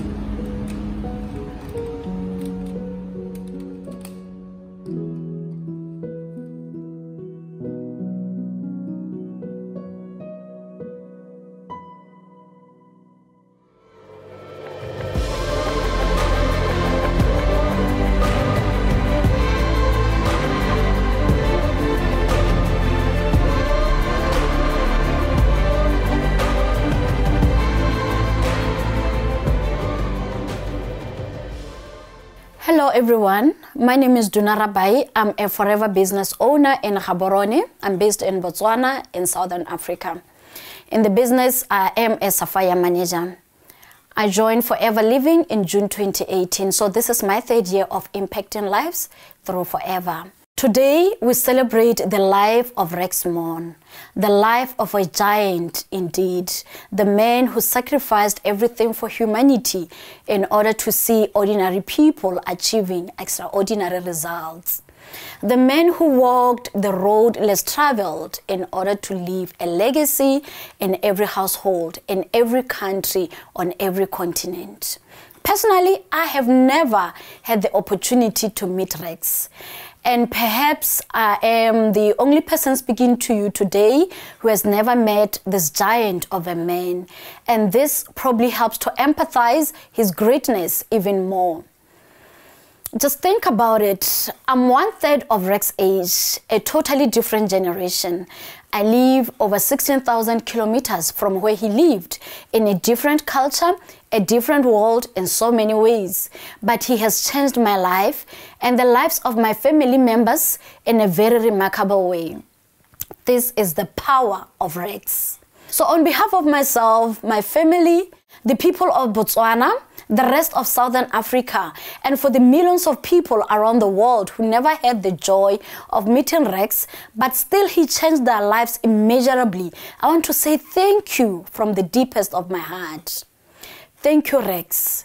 We are eternally thankful for his vision, his kindness, his love, his passion for humanity. We love you.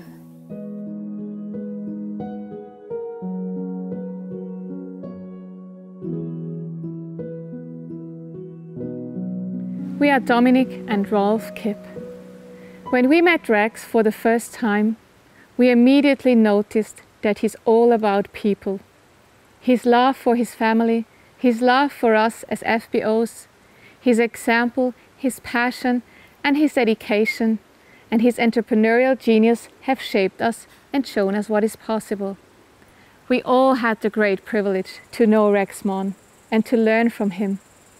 Rex always had a clear vision and the mission to bring the best products and the most ingenious business opportunity ever to the world. Now it is in our hands, as Forever business owners, as ambassadors of Rex Mon's vision and mission, to bring Forever to every household on this planet. Let us now rise above ourselves and make Forever the best and biggest network in the world and continue Rex's mission. Let's enrich the lives of billions of people and our own, and make the earth a little more beautiful. Rex, we have traveled together, we laughed together, worked together, and shared some amazing times together. We thank you for changing our life and the lives from billions of people around the world. We love you, and you are forever in our hearts. The power of Forever is the power of love.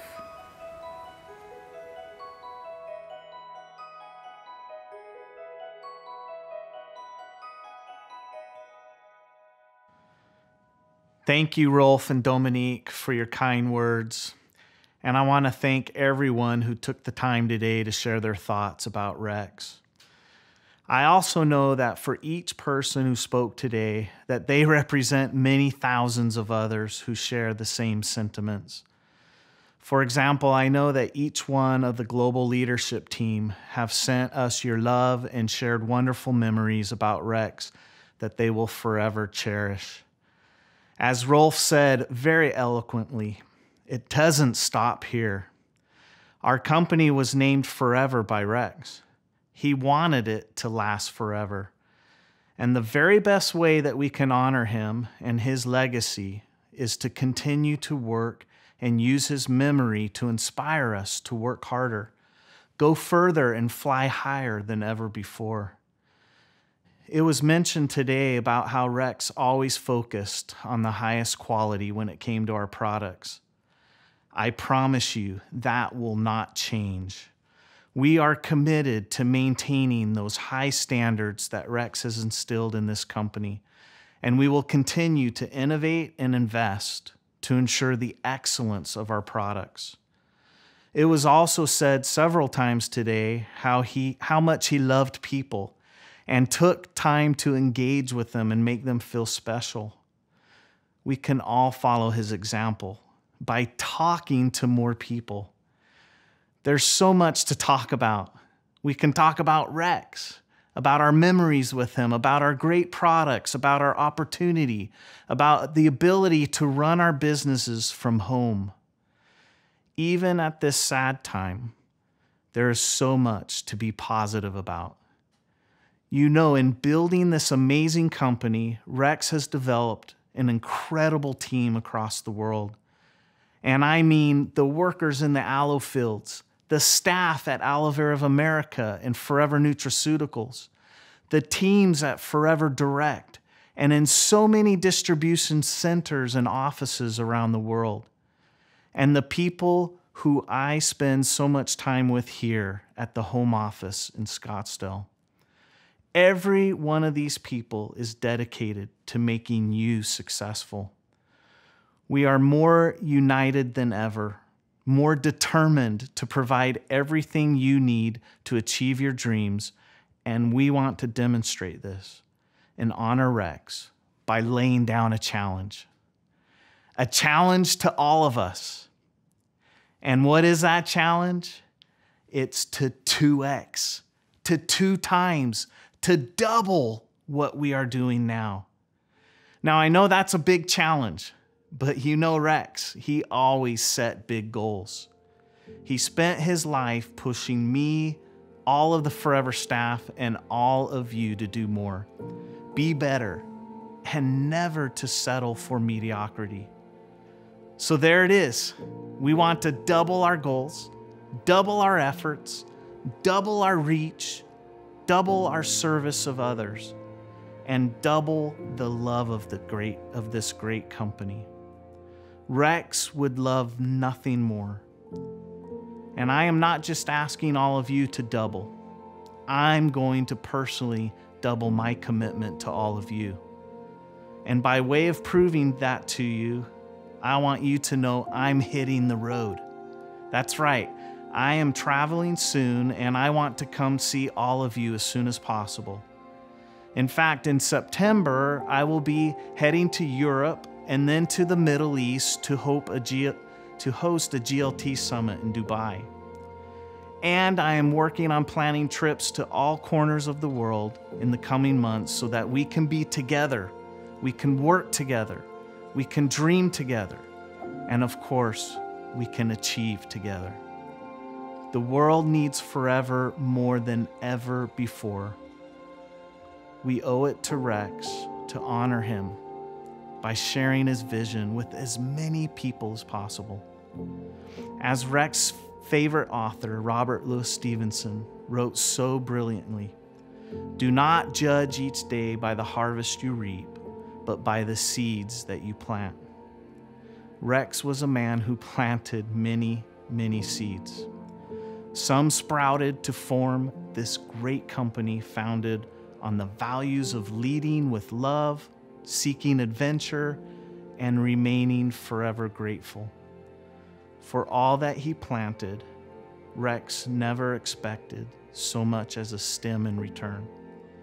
His joy was found purely in the harvest of others. And because of that, Rex's story will live on forever.